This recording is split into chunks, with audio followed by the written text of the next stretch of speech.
All right, welcome back. It's Thursdays Off the Ball. Nathan with you till 10 o'clock. Joey and Doe on the African Cup of Nations coming away on the football show. Kevin McLaughlin, the Mayo footballer, is going to be with us as well later this hour. He's playing in the Connacht Club final on Sunday against Pádraig Pearses, and Knockmore looking to win that Connacht Club title for the first time since the mid-90s, and looking to win an All-Ireland Club Championship for the first time ever. So he's had one of the great Mayo careers, over 150 appearances for Mayo. He's going to join us a little bit later in the hour. But right now, we're going to talk about who else but Novak Djokovic, and I'm delighted to be joined on the line by friend of the show, Luke Jensen. Good evening, Luke. Doing great, Nathan. How you doing? Just working on my jab. Have you locked yourself in some sort of isolation quarantine there as well, in sympathy with Novak Djokovic? Is that what's going on? I should be, but he's got a lot of time to count his money now. Think about the millions he's made. So he's got to count individual. He's got euros, dollars, yen. He's got a lot of different currencies. He's got to count every single day when you get what he's worth, like $500 million. So he might be wondering as well where his massive entourage disappeared to quite quickly when he landed in Melbourne, and suddenly when the shit hit the fan, he found himself all alone. Well, when you run into Roger Federer and Rafael Nadal, who he's tied with 20 majors, and those guys are at the customs department saying, nah, I don't think you can come in and play. One of these things, it's just amazing to me. This guy who's won that title 9 times goes in, and the government isn't prepared for this situation. We've known for a while that he hasn't been vaccinated, and he's kind of played around with this. And doesn't it seem like it's always something with Novak? Remember a couple of years ago, he was playing the U.S. Open, turned around and hit an umpire in the throat and got defaulted. That was in 20 at the U.S. Open. It's always kind of something with him. And unfortunately, he got on a plane, flew halfway across the world, and the government said no mas. In all your time playing and covering the sport, have you ever seen a story like this? Well, I had a situation where, as a junior, I played in apartheid South Africa, and Davis Cup captain at the time, Arthur Ashe, told us, listen, I made the decision when I played in the 70s to go down there because I wanted to see apartheid firsthand. And you make your decision, but the United Nations said if you go down there, you may be banned from certain countries, blacklisted. And one year I was playing in Sweden, Bostad, right after Wimbledon, and they found out that years before I played in South Africa, and the tournament officials had to withdraw me from the tournament. And it was one of those things. So it's nothing close. I was the number 1 player in the world. I was a tomato king. This guy's one of the greatest tennis players of all time. He's the defending champion. And for this to go through is just shocking to me. I mean, I'm talking about from both sides. I mean, listen, if you don't want him down there, tell him before he gets on the plane. For Djokovic, these exceptions, all these weird exemptions, there just isn't enough transparency from his side as a competitor to be really truthful to the fans who watch the sport, and for the health officials in Australia to make a determination. So the latest news in regards to Djokovic is he's now going to have to wait until Monday to discover if his appeal against a visa cancellation has been successful. Last night, as I'm sure everyone is aware, Border Force officials denied him entry to Australia ahead of the Australian Open. He's currently staying at the government-approved Park Hotel in Carlton as he awaits either deportation or formal entry to the country. Officials unhappy with the documentation accompanying his medical exemption. There was, Luke, initial surprise when Novak Djokovic tweeted out earlier in the week, "Happy New Year, I'm heading down under with an exemption permission. Let's go 2022. I think instantly when everybody read that, they went, whoa, what is the potential medical exemption permission? And the rules seem to suggest unless there was a particular medical reason why you couldn't take the COVID-19 vaccination, or if you had had COVID within the previous 6 months, that those were the only real options for you to get into the country. And I think most people assumed that the reason he was being allowed in was that he must have had COVID over the previous 6 months, even though he didn't want to make that public. It seems the breakdown since then is that while Tennis Australia and the Medical Review Committee felt that previous having COVID over the previous 6 months would allow you in, that the federal government decided at some stage over the past week or over recent weeks that wasn't the case, and there was a breakdown in communication somewhere. Yeah, and remember, with these teams, I can only speak to the professional side of the game. You have agents, you have people that take care of your day-to-day documentation. Remember, he's not sitting around like the rest of us filling out our visa applications to Australia and things. He's got an agent that gets paid a lot of money to do that, a team of people that take care of that documentation. I don't know this for a fact. I assumed he took a private charter down there. He's not flying commercial. So there are lots of things that people should have seen and communicated with the government, as well as Tennis Australia, who runs the Australian Open, making sure their defending champion, number one player in the world, who's won this so many different times, so many years, is cleared to go. Because we knew every single tournament that he's played, it was always a question: was he vaxxed? Was he not vaxxed? Everybody within the pro game, whether I'm a former player that's in the business with ESPN, we know what's kind of going on with players. We knew he wasn't vaxxed, and it was just one of these things where now the tournaments are saying, unless you're vaxxed, you're not coming down. The governments are getting involved now. We haven't heard from Novak Djokovic himself, but those around him have had plenty to say over the last 24 hours, including his father, Srdjan Djokovic, who said, "I've no idea what's going on. They're holding my son captive. This is not a fight for the libertarian world. This is not just a fight for Novak, but a fight for the whole world. If they don't let him go in half an hour, we'll gather on the street. This is a fight for everybody." And then on Serbian radio, he said that he's not in detention, he's in prison. In terms of Novak Djokovic coming out of this, do you feel he will be emboldened in his attitude towards vaccination? Do you think he's going to look at this and think, God, I've had to go through a heck of a lot of hassle because of my decision not to be vaccinated? From your experience of dealing with Djokovic, how do you think he's going to respond to what's going on right now?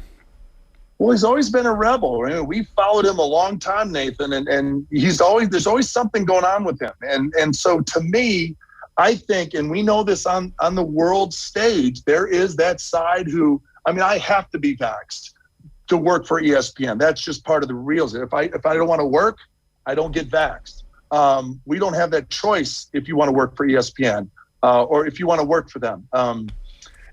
I think we're going to get to a point where he'll be put in a corner, or the non-vax. There are a couple other players, Tennis Sandgren's another one, that made the choice way before that he wasn't going to Australia because I don't want to say anti-vaxxers are bad people.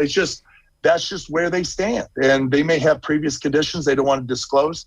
I think players at the professional tennis level that travel from country to country, this isn't a world thing. You have health departments from every country are getting involved in trying to figure out with these tennis players that are going around, and how do you really contain that? How do you regulate that? So to me, I think eventually, and Brad Gilbert said this just yesterday.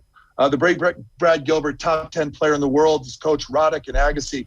He just threw this out, and I thought it was amazing that Novak Djokovic may never play Grand Slam tennis again if he doesn't want to get vaxxed.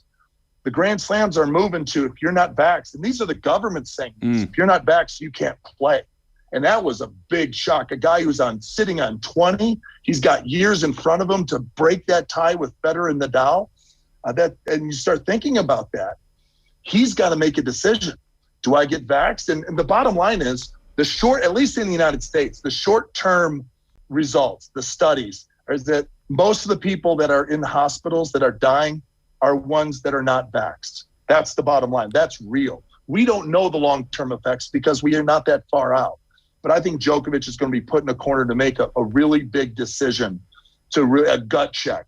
Is he going to get it or is he not? Is he going to continue with this career or not? No matter what his dad says, no matter what the government of Serbia says, Australia doesn't care a lick about what Serbian people and government, they respect them, but they're going to run their government just like Ireland and Great Britain. All the different countries are running it their way.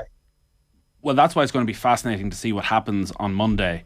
And considering the Australian Prime Minister, Scott Morrison, is very much involved in this and seems to be trying to gain a lot of political capital by going to town on Novak Djokovic, it's hard to see how Djokovic could be let in. And we had Caitlin Thompson on the show the other night, and she was making the point that, Djokovic lives in an echo chamber, firstly of those around him, but it seems, looking at the reaction from the Serbian president today, a greater echo chamber as well, where he is this national hero, he is a god in Serbia, and they are going to back him to the hilt with whatever decision he makes, that he's gone up the mountain, and it's going to be very hard for him to come back down now, even if it is for the betterment of his career, because actually he's been held up on such a pedestal by everybody that he deals with on a daily basis, that there's very few people who'll sit him down and have a proper, reasonable conversation.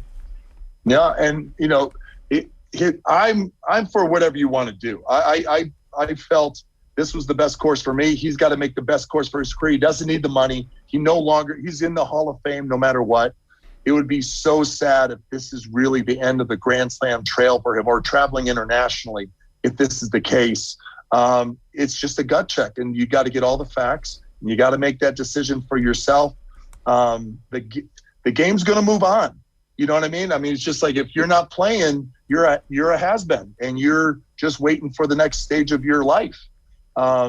It's really sad it's come down to this, but the bottom line is to me, the Australian government or the Tennis Australia should have made a decision, no exemptions. You're either vaxxed or you're not. And then that's in my opinion. You start saying some exemptions here and there, and then you get in these waters, and there's Novak Djokovic trying to weave through that. I think he's going home. Rafael Nadal has been talking over the past 24 hours and had some pretty interesting things to say, that he felt sorry for Djokovic, but that obviously he could be playing without a problem if he'd wanted to be.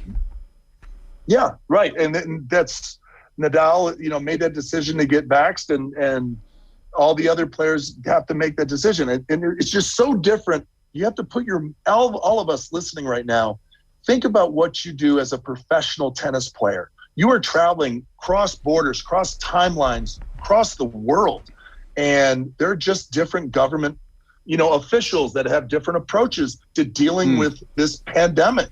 And it's way bigger. This is life and death stuff. And this is way bigger than hitting a tennis ball. So I just think the tennis tour has to make a decision. You play if you're vaccinated, if you don't play if you don't. You just have to make the decision. And it's just the way it is. I might play a clip of Jamie Murray as well from earlier in the week when the news started to emerge that Djokovic was getting this medical exemption. No, we don't have that clip, unfortunately, of Jamie Murray, but I'm sure you heard it, where they were, the various different tennis players, but they were basically saying, well, I wouldn't be getting an exemption, and we're sort of laughing and joking about it. In terms of his relationship with the other players, because we are talking, as you say, about a player who may be arguably the greatest of all time, and somebody who was trying to set up his own players' union over the past year. It does feel as though that a lot of the players are rather enjoying what's happening to Novak Djokovic. I don't think so. I don't get that fact. I mean, again, I'm no longer in the locker room. I'm part of the press corps now. I have some communication with the current players, but it's so different when when I played, my locker was next to Agassi and Sampras and Courier and, Becker and these guys. And you get a different perspective when you're practicing with them and hanging out, going to dinner with them. I believe they truly respect Novak Djokovic. They may not agree with this, but everybody knows. Listen, I said this before. I was a tomato can. I got a major. I won a French, but Agassi was treated differently than I was. Okay, he's the one who drew the ratings. People wanted to see him. Pete Sampras won a lot more than I did, and I had a different seat at the table. I was treated fairly, but not the same. Players understand that. Novak Djokovic has a different seat, a different kind of bank account, a different kind of draw than a Luke Jensen in that locker room. So we understand that. But I will say, with this union and everything, I remember in 20 when he was playing, trying to win a Grand Slam, and there's something happened with Manarino. I think he was playing Zverev or something in the U.S. Open. And Djokovic called the governor, I think Governor Cuomo or someone, because it was a COVID situation, and it was a proximity with infection and a test positive or something. And Djokovic called on his own on a day he had to play to defend that player and try to get that player a green light to play. And that's why players really respect him, because it's not just about him. It's about creating a better union or creating a conversation about that. So I don't get the feeling. There are some players that are going to give me a break, roll their eyes. They want to be treated equally. Right. You're not as equal as someone who's won 20 majors. That's the bottom line. That's the same line. We're not the same as Bezos or Bill Gates. They just had a different career than us. It's cool, but they get the private jets and they've earned it. And the same with Djokovic. He earns this status. And likewise, every player who has 20 Grand Slams may not be spoken about in the same way. And Djokovic will have the opportunity, if he's allowed play events and Grand Slams over the next few years, to end his career as the most successful male tennis player of all time. But the question will always be about the greatest. And greatness is about more than just the titles. And the conundrum of looking at Djokovic is that all you ever hear is how much he wants to be liked and loved and talked about as the greatest, not just because of his talent and his success, but just because of his all-round greatness in the way that Federer is. Yet he constantly does things that mean people simply don't love him in the way that they love Federer and Nadal, that he constantly rubs people up the wrong way. Does that all boil down to that echo chamber as well? I would agree with that. That's very accurate. I was sidelined. I was on the court with the biggest men's match in over 50 years. Rod Laver won the calendar Grand Slam in 1969. And you've got Novak Djokovic, all these years later playing at last year's U.S. Open for that calendar Grand Slam against Medvedev. And I was across the court from Novak, and I'd never seen him so panicked, so afraid of the match, of the moment, the nerves that really got to him, that he couldn't function. He was crying towards the end of the match, during the match, on the sideline. It was so overwhelming. He wants to be liked so bad by the crowd. But the thing is, we all respect him. I wonder if he even knows what, he sees the love they give to Federer and the love they give to Nadal. It's a different type of love for him. There's a respect for sure. I mean, I saw Brad Pitt in the president's box in Arthur Ashe Stadium at the U.S. Open, standing up after every point because he wanted Novak to win so bad. Actor Bradley Cooper, same thing. All these celebrities, huge icons in the movie industry supporting him there, flying in from L.A. to see him. And there were 22,000 that wanted to see history. And unfortunately, he didn't win that match, but I think he's trying to reach for something that there's no way he can be the tennis version of James Bond. Roger Federer is James Bond. He's the greatest player that ever played because of what he does on the court, but also off the court, the way he conducts himself. He doesn't get in these jams and messes that Novak seems to get into, seems to be like from time to time consistently now. I don't think they ever actually do put the asterisk beside a winner's name, as we often talk about when somebody is missing from an event for one reason or another. But in terms of the Australian Open and the prestige of this Grand Slam and the controversy surrounding it, how damaging would it be for the Australian Open if Djokovic isn't there? Or could it potentially be more damaging if he is there and is booed off the court? I don't think, there'll be a story about it. And remember that one time when Djokovic got booed or something? I really think it'll be very interesting. If he does play, the ratings will be through the roof. Can you imagine what we'll cover when the whole thing, the practices, the day before, where he goes in Australia, they'll be following every move in his team. And when he steps on the court, because I really think there will be the boos. But I also think there'll be people there that see him as someone who's standing up for the anti-vaxxers, someone who's standing up for their individual rights. Just what his dad said. Maybe Novak takes on this global conversation and polarizing fight. This is way outside my wheelhouse because I'm just a sports guy. But I could, I know in this country, the United States, there's a big, pushback for don't tell me what to do with my body. And he being, number one player in the world, being a current champion, it'll be very interesting watching him walk on the court and competing. Luke, it's always a pleasure. Are you getting to Melbourne? No, we're doing everything from Bristol, Connecticut, home of ESPN. So we'll be running some late nights, and I won't miss that long flight, but I'll miss those Australian summers. And to talk about the greatest of all time, Nathan, Big Joe. Big Joe's the greatest of all time. He's the GOAT. We know it. So every single time. Yes. It's tough going. It's tough for my ego. I'm going to say I'm the Djokovic of this scenario. I love it. Luke, great stuff as always. Thanks, Nathan. Off the ball's the best. Number one. Luke Jensen there. As always, a pleasure to talk to him about Novak Djokovic. So that's Monday before we'll have a real proper update and decision on what's going to happen with Novak Djokovic. We're going to take a quick break, and then we're going to hear from Mayo footballer Kevin McLaughlin. Off the ball on News Talk. Future Proof. In 1954, two groups of 11-year-old boys were sent to summer camp by their parents. The parents knew that the summer camp wasn't real, it was a science experiment.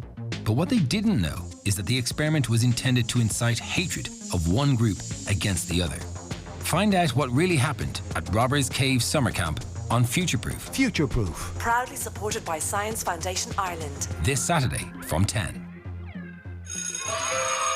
I'm really excited about going back to school this year. I want everyone in my class to stay well. If I have any symptoms or if I am advised to strict movements, I know I shouldn't come to school because we all play our part in keeping everyone well. It's important that everyone follows public health advice to keep everyone well at home and in school.